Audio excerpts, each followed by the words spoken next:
G'day, Jules. You know who I am. You know what I am. I don't need any introduction here.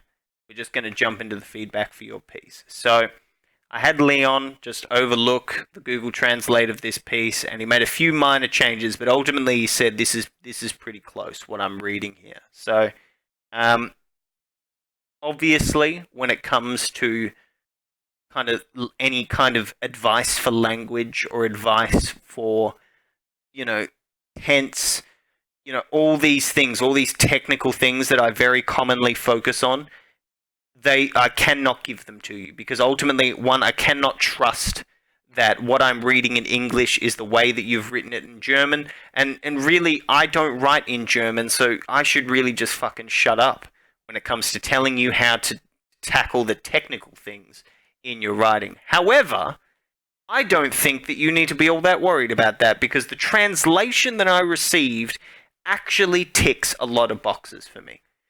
You like, let's just go through them right off the bat. You are showing me what's going on, okay?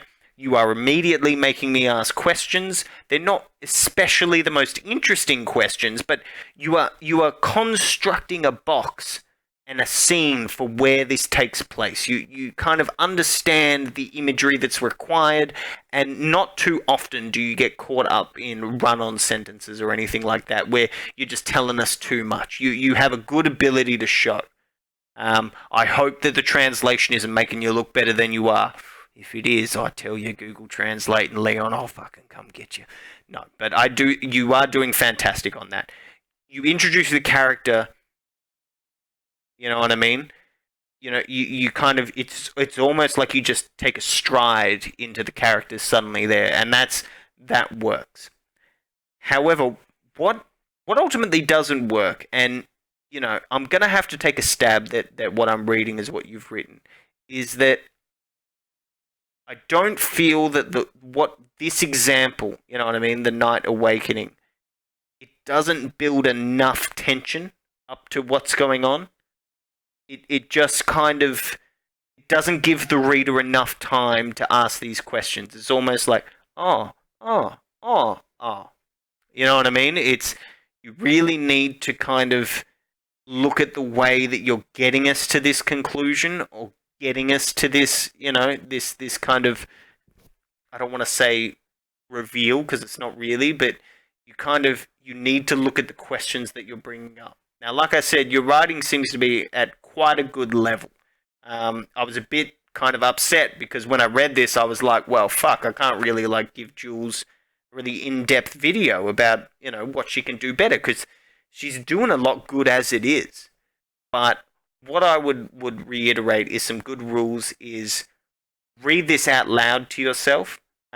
For me, there were a few sentences that came off janky. Like I said, translation. It could be translation. Read it out loud to yourself. Your best first editor is your brain saying something out loud and then your brain hearing that again and going, okay, maybe not.